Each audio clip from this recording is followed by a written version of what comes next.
이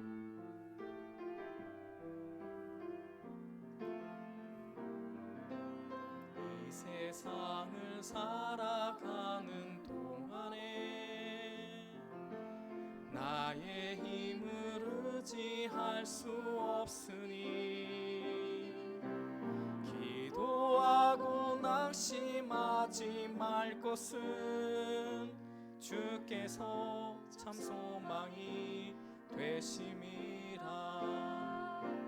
하나님의 꿈이 나의 비전이 되고 예수님의 성품이 나의 인격이 되고 성령님의 권능이 나의 능력이 되길 원하고 바라고 기도합니다.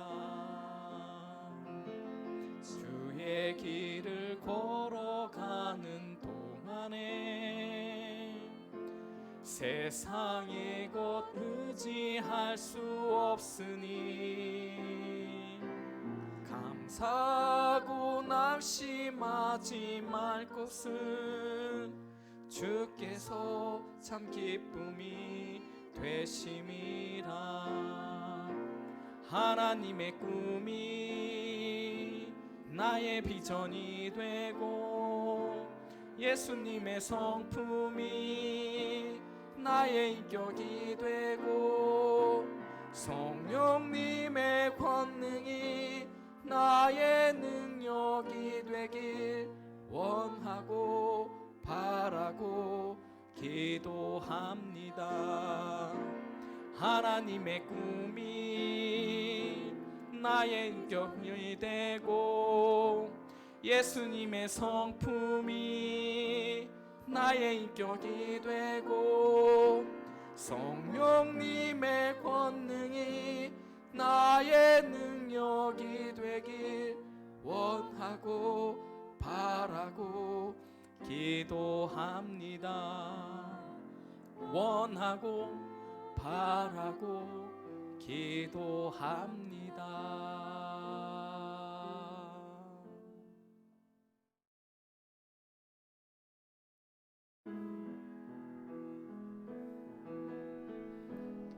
따스한 성령님 마음으로 보내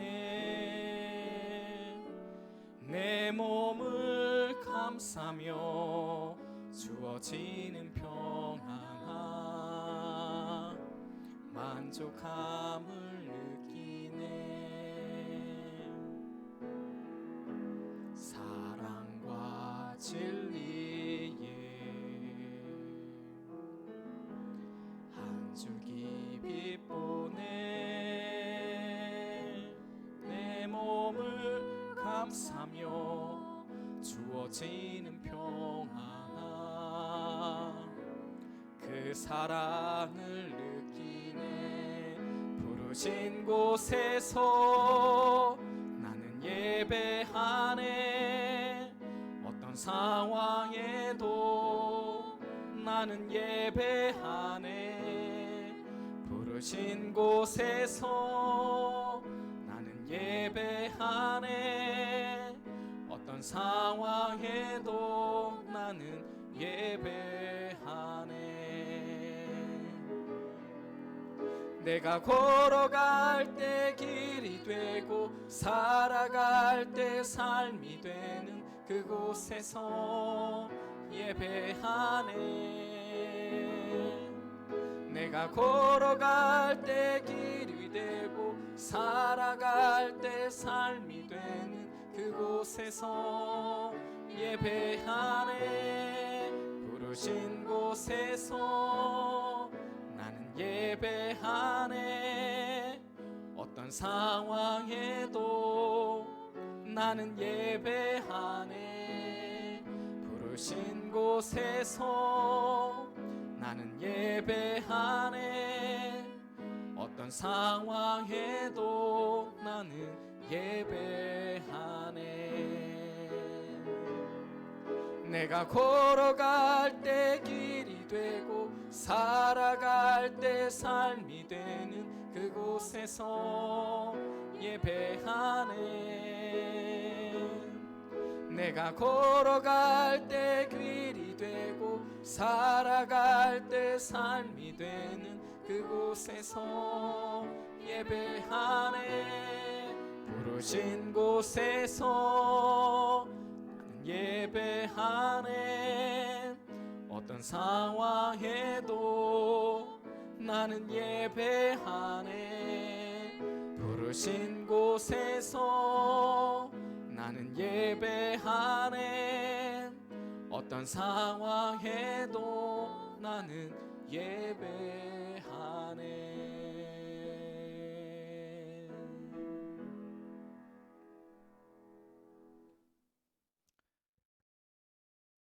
오늘 우리가 함께 은혜 받을 말씀은 누가복음 2장 8절에서 14절까지 말씀입니다. 누가복음 2장 8절에서 14절 제가 봉독해 올리도록 하겠습니다. 그 지역의 목자들이 밤에 밖에서 자기 양떼를 지키더니 주의 사자가 곁에 서고 주의 영광이 그를 두루 비추매 크게 무서워하는지라. 천사가 이르되 무서워하지 말라. 보라, 내가 온 백성에게 미칠 큰 기쁨의 좋은 소식을 너희에게 전하노라. 오늘 다윗의 동네에 너희를 위하여 구주가 나셨으니 곧 그리스도 주시니라.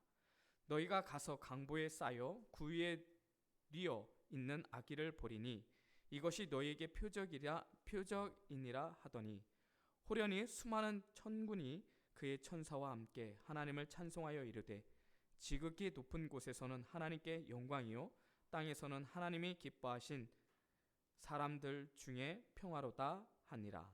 아멘. 제가 잠깐 기도하겠습니다. 좋으신 하나님 아버지, 이 시간 예배의 자리로 인도하여 주시니 감사합니다. 이번 주는 특별히 성탄절을 맞이하여서 예수님께서 이 땅에 오신 그 놀라운 하나님의 은혜 가운데 우리가 다시 한번 성탄의 의미가 무엇인지를 깨닫는 귀한 시간 되기를 원합니다.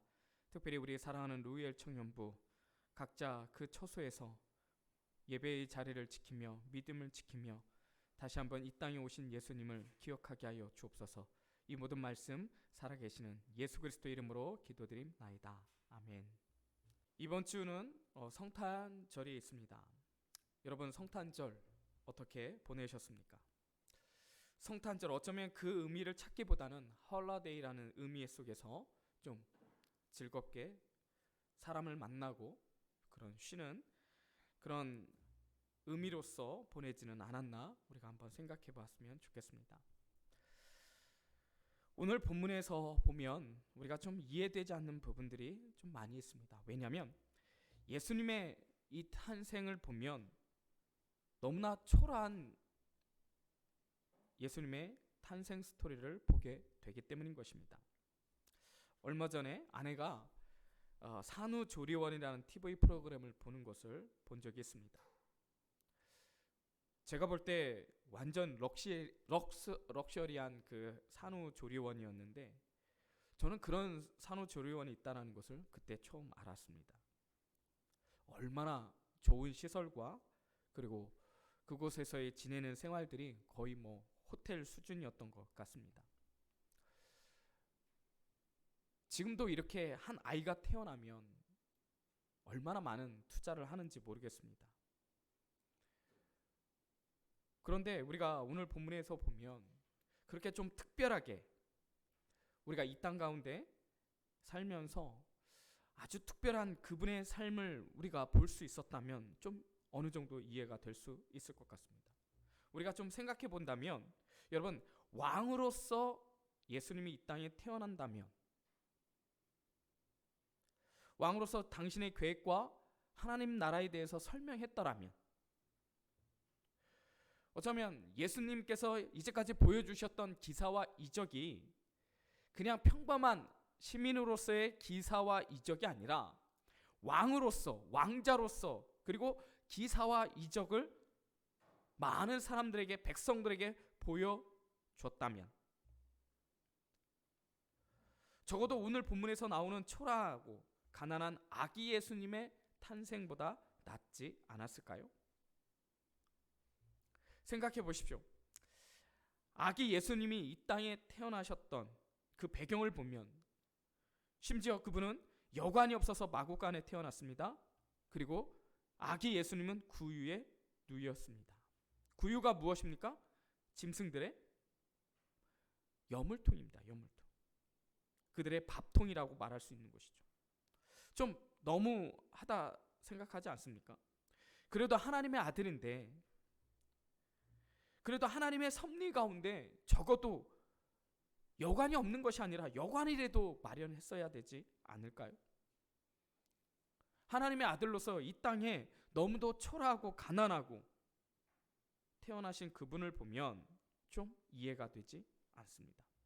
그렇다면 우리는 적어도 왜 예수님은 그렇게 태어나야만 하셨을까? 왜 하나님은 그렇게 계획하셨을까? 라고 질문을 해볼 필요가 있다고 생각되어집니다.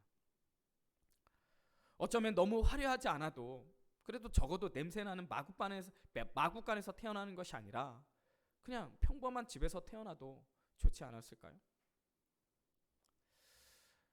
좀 더 예수님의 입장에서 좀 생각해 본다면 예수님께서 이 땅에 오신, 인간으로 태어나신 이유가 무엇입니까? 우리는 그 답을 너무나 잘 알고 있습니다. 그리고 그 대답은 빌립보서 2장 6절에서 8절에서 정확하게 말씀하고 있습니다. 그는 근본 하나님의 본체시나 하나님과 동등됨을 취할 것으로 여기지 아니하시고 오히려 자기를 비워 종의 형체를 가져 사람들과 같이 되었고 사람의 모양으로 나타나셨음에 자기를 낮추시고 죽기까지 복종하셨으니 곧 십자가에서 죽으십니다.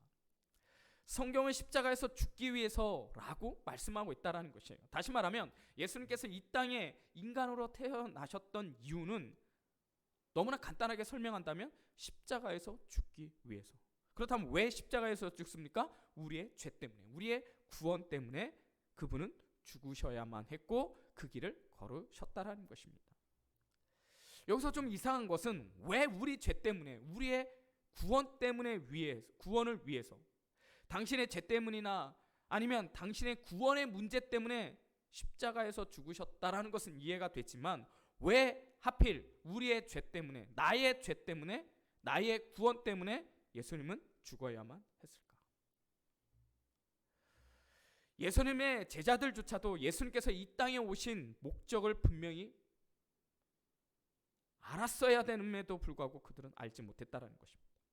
적어도 12명의 그 제자들에게 사실 예수님은 얼마나 많은 가르침을 하셨습니까? 그런데 그럼에도 불구하고 그들은 전혀 예수님의 이 땅에 오신 목적과 그리고 십자가의 길을 가야 하는 그 예수님에 대해서 그들은 알지 못했다라는 것입니다. 특별히 마가복음 10장 35절에서 45절 말씀이나 마태복음 20장에서 20절에서 28절의 말씀에 보면 예수님께서 세 번째 당신의 순환 예고를 하십니다. 다시 말하면 세 번째로 당신이 왜 죽어야만 했고 그리고 인간으로 하여금 능욕을 당할 것이며 그리고 그 고통은, 그 죽음의 길은 너무나 고통스럽고 치욕스러운 십자가의 길이라는 사실을 그분은 예수님은 말씀하셨다는 거예요. 그런데 그렇게 당신의 죽음에 대해서 이야기하고 난 그 다음 여러분 어떤 일이 일어난지 아십니까? 마가복음 10장 37절 여짜오되 주의 영광 중에서 우리를 하나는 주의 우편에 하나는 좌편에 앉게 하여 주옵소서. 여러분 이 장면이 이해가 되십니까? 예수님은 당신의 죽음을 앞두고 내가 왜 죽어야 되는지 그리고 인간에게 능욕을 당할 것에 대해서 제자들에게 말씀하고 있는데 얼마 지나지 않아서 오히려 이 야고보와 요한은 분위기 파악을 못했던 것일까요? 오히려 예수님에게 당신의 순환, 당신의 죽음에 대해서 이야기했던 그 예수님에게 이렇게 얘기합니다. 주여 우리를 하나는 주의 우편에 하나는 좌편에 앉게 하여 주옵소서. 참 이해가 되지 않습니다. 여기서 말하는 주의 영광, 야고보와 요한이 말하는 주의 영광과 예수님이 말하는 주의 영광 너무도 다르고 달랐다는 것입니다. 제자들이 말하는 그 주의 영광은 무엇입니까? 자신들의 나라를, 유다라는 그 나라를 해방시키시는 메시아, 정치적 메시아. 다윗의 왕국을 회복하고 그리고 부흥을 위해서 이 땅에 오는 메시아. 그들이 생각하는 메시아. 그러나 성경은 그렇게 말하고 있지 않다라는 것이죠. 오히려 그런 제자들을 향해서 예수님이 이렇게 얘기합니다. 예수께서 이르시되 너희는 너희가 구하는 것을 알지 못하는도다. 무엇입니까? 쓸데없는 것을 구한다라는 것이에요. 쓸데없는 소리 한다라는 것입니다. 제자들이 말하는 주의 영광과 예수님이 말씀하시는 주의 영광은 전혀 근본적으로 본질적으로 다르다라는 것입니다. 아니, 엄밀히 말하면 제자들에 있어서 메시아는 냄새나는 구유에 누이신 예수님이 아니라 좀 더 폼나고 좀 더 능력 있는 메시아. 그래서 자신들의 구질구질한 인생을 좀 더 멋들어지게 이 세상을 호령하고 자신들의 압제에서 구원해 줄 멋있는 메시아, 능력의 메시아를 원했던 것이죠. 그런데 예수님은 당신의 길에서, 예수님은 한 번도 제자들이 생각했던 그런 길, 그런 메시아를 한 번도 말한 적이 없다는 것입니다. 심지어 서로 높아지려는 그 제자들 앞에서 자신의 죽음에 대해서도 이야기했을 때 놀라운 것은 단 한 사람도 그 죽음의 의미를 깨닫지 못했다는 것입니다. 그런데요, 어쩌면 이런 제자들의 모습이 우리의 모습과 다르지 않다고, 오히려 제자들의 모습이 우리의 모습은 아니었는지 우리가 생각할 수 있지 않을까요? 성경이 말하는 예수님의 탄생보다는 세상이 만들어낸 성탄 속에서 우리를 위해서 이 땅에 오신 성탄의 의미보다는 세상 속에서 만들어진 그 성탄의 속에서 어쩌면 우리의 의미는 너무나 퇴색되어 있는 것은 아닐까요? 그러나 우리는 적어도 루엘 청년부들은 다시 한번 그 의미를 생각하면서 성탄절을 보내시기를 축복합니다. 오늘 본문을 묵상하면서 그리고 좀 전에 이야기했던 질문처럼 왜 하나님은 아기 예수님으로 이 땅에 태어나셔야만 했을까? 사실은요, 하나님의 인간이 되는 것 자체가 말도 되지 않는, 어쩌면 너무나 비참한 것입니다. 생각해 보십시오. 여러분이 만약에 다시 태어났는데 개나 돼지로 태어난다면, 사실 하나님이 인간이 되셨다라는 것은 우리가 개, 돼지로 태어난 것보다 더 비참한 것입니다. 그런데 하나님은 계획하셨고 예수님은 아기 예수로 이 땅에 오셨다는 것입니다. 그것도 냄새나는 마구간에서 짐승의 염을 통해 뉘어서. 빌립보서의 말씀을 통해서 결론을 내린다면 기독교는 세상의 종교의 숭배자로 오신 종교가 아니라 삶의 종교로, 그리고 세상의 논리 방식이 아닌 하나님의 나라의 논리와 방식으로 이 땅에 오셨다는 것입니다. 세상의 종교의 신들은 각 종교의 숭배의 대상이었습니다. 절대적인 숭배자로서 감히 함부로 할 수 없었습니다. 그것으로 절대 계급을 유지하는 경우도 있었습니다. 그것으로 자신의 부와 권력을 갖는 자들도 있었습니다. 그러나 적어도 성경을 제대로 알고 있다면 우리의 경배의 대상자가 되시는 예수 그리스도, 그분은 단지 이 땅의 숭배자로 이 땅에 오신 세상의 신이 아닌 우리의 삶으로 직접 들어오신 하나님이라는 사실입니다. 히브리서 4장 15절에서 16절, 우리에게 있는 대제사장은 우리의 연약함을 동정하지 못하실 이가 아니요 모든 일에 우리와 똑같이 시험을 받으신 이로되 죄는 없으시니라. 그러므로 우리는 긍휼하심을 받고 때를 따라 돕는 은혜를 얻기 위하여 은혜의 보좌 앞에 담대히 나아갈 것이니라. 적어도 예수님은 우리의 연약함 안으로 들어오셨다는 것입니다. 오히려 죄를 지을 수밖에 없는 인간의 연약함 속으로 거룩하시고 영광스러운 하나님의 아들 예수 그리스도가 인간의 절대 절망일 수밖에 없는 죄의 문제를 인간 스스로가 해결할 수 없기 때문에, 그래서 인간이 되어 죄의 문제를 해결하기 위해 이 땅에 오셨다는 것입니다. 그렇다면 어쩌면 그냥 어느 날 갑자기 성인으로서의 메시아로 나타날 수 있지 않았을까요?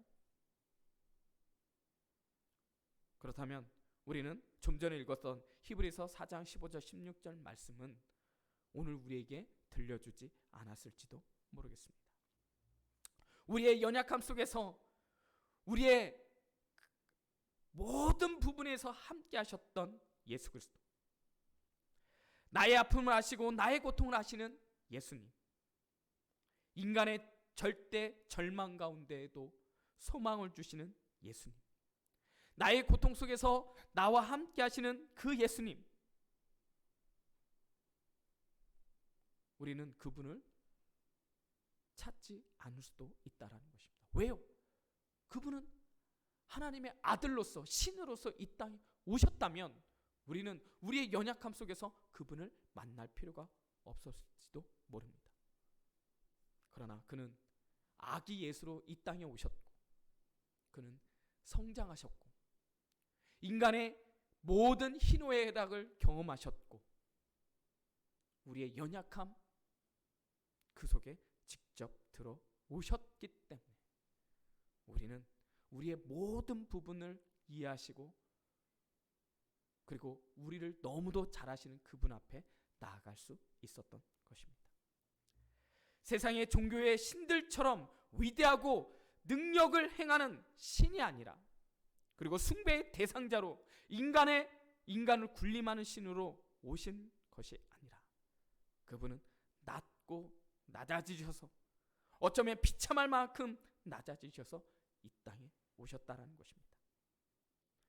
왜 그렇게 하셨는지 이사야 53장 2절에서 6절 말씀은 또 이렇게 기록하고 있습니다. 그는 주 앞에서 자라나기를 연한 순 같고 마른 땅에서 나온 뿌리 같아서 고운 모양도 없고 풍채도 없으즉 우리가 보기에 흠모할 만한 아름다운 것이 없도다.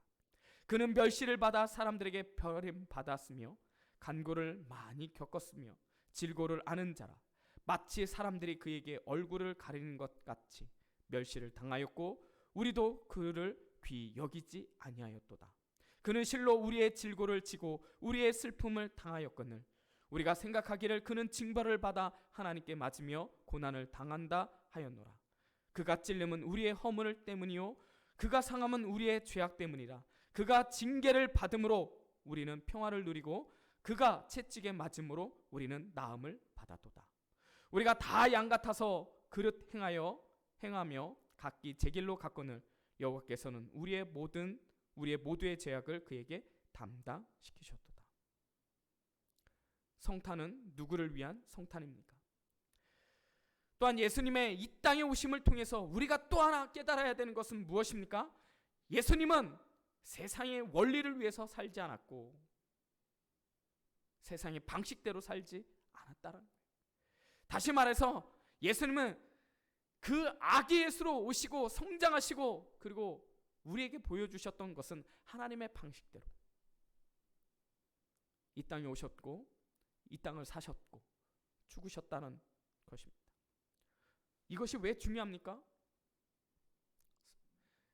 바로 그분의 삶을 통하여 우리도 그와 같은 삶을 살아야 하기 때문인 것입니다. 마태복음 16장 24절 이에 예수께서 제자들에게 이르시되 누구든지 나를 따라오려거든 자기를 부인하고 자기 십자가를 지고 나를 따를 것이니라. 기억합시다. 좀 전에 읽었던 마태복음 16장 24절 말씀을 통해서 우리가 깨달아야 하는 것은 그 십자가의 길은 따라도 되고 따르지 않아도 되는 문제가 아니라 반드시 우리가 따라야 하고 가야 될 길이라는 것입니다. 그런데 그 반드시 가야 될 그 십자가의 길은 세상의 방식이 아니라 하나님의 방식, 하나님의 논리, 하나님의 원리대로 살아가는 삶을 말하고 있다라는 것입니다. 그런데 우리는 어떻습니까? 예수님의 말씀보다는 자신의 욕망의 대상자로 삼았던 예수님의 제자들처럼 예수님과 제자들이 동상이몽, 전혀 다른 꿈을 꾸었던 그런 모습처럼 혹시 우리들도 그리한 모습은 아니었을까요? 세상은 높아지는 데 관심이 있지 낮아지는 데는 관심이 없습니다. 그러나 하나님의 나라는 높은 데 있지 않고 오히려 낮아지는 데 있다고 말씀하고 있다는 것입니다. 세상은 돈이면 다 된다고 말합니다. 그러나 하나님의 나라는 일만하게 뿌리가 돈이라고 말하고 있습니다. 세상은 가져야 행복한다고 말하지만 하나님의 나라는 나누어 주었을 때 행복하다고 말합니다. 세상은 이겨야 행복하다고 말하지만 하나님의 나라는 실패해도 예수님만, 그분만 우리와 함께하면 행복할 수 있다고 말씀하고 있습니다. 세상은 부자에 대한 관심이 많습니다. 그러나 하나님의 나라는 심령의 가난함에 대해서 관심이 많습니다. 세상은요, 외모에 대해서 관심이 많습니다. 그러나 하나님의 나라는 외모가 보다 우리의 중심에 더 집중하고 있다는 거예요. 세상은요, 이 땅의 영광을 위해서 말하고 있지만 하나님의 나라는 영원한 나라에 대해서, 썩어지지 아니하고 영원한 나라에 대해서 관심을 갖고 말씀하고 있다는 것입니다. 성탄은 누구를 위한 성탄입니까? 성탄이 주는 의미는 무엇입니까? 바로 오늘 말씀을 통해서 우리는 적어도 성탄이 주는 의미를 다시 한번 생각해 보아야 할 것입니다. 철저히 낮아지셨던 아기 예수님, 하나님의 아들 예수 그리스도, 그분은 우리의 연약함 속에 들어오셨던 것처럼 우리가 돌아오는 성탄을 그리함으로 맞이하여야 하지 않겠습니까? 그래서 우리는 적어도 오늘 본문 말씀에 있었던 것처럼 천사들의 찬송처럼 호련히 수많은 천군이 그 천사들과 함께 하나님을 찬송하여 이르되 지극히 높은 곳에서는 하나님께 영광이요 땅에서는 하나님이 기뻐하신 사람들 중에 평화로다 하니라. 코로나로 인하여 참 힘든 시기를 우리는 살고 있습니다. 힘을 내십시오. 임마누엘로 오신 그 예수님, 아기 예수님을 생각하며 견디시기를 축복합니다. 사랑하는 여러분, 사랑하는 루이엘 청년부 여러분, 많이 힘들고 어려울지라도 임마누엘로 이 땅에 오셨던 아기 예수 그리스도를 생각하며 적어도 오늘 말씀을 다시 한번 생각하면서 의미 있는 성탄을 보낸다면, 그렇게 하나님 앞에 예배한다면 이 성탄은 바로 나를 위한 성탄이 아닐까요? 그리고 하나님의 그 영광을 찬송하는 그 예배 가운데 예수님을 위한 성탄의 예배가 되지 않겠습니까? 적어도 성탄절을 맞이하면서 다시 한번 성탄절을 기억할 수 있는 저와 여러분이 되시기를 주님의 이름으로 축복합니다. 기도하시겠습니다.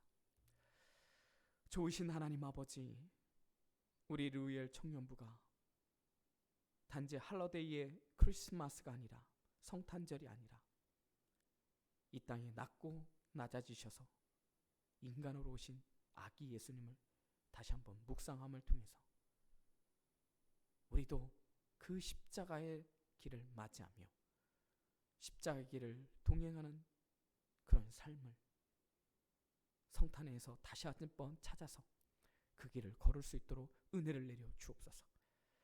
특별히 힘들고 어려운 시기를 겪고 있는 우리 모든 청년들 가운데 임마누엘 아기 예수님을 다시 한번 생각하며 힘들지만 견디고 다시 한번 일어설 줄 아는 우리 루이엘 청년부가 되게 하여 주옵소서. 이 모든 말씀 살아계시는 예수 그리스도 이름으로 기도드림나이다. 아멘.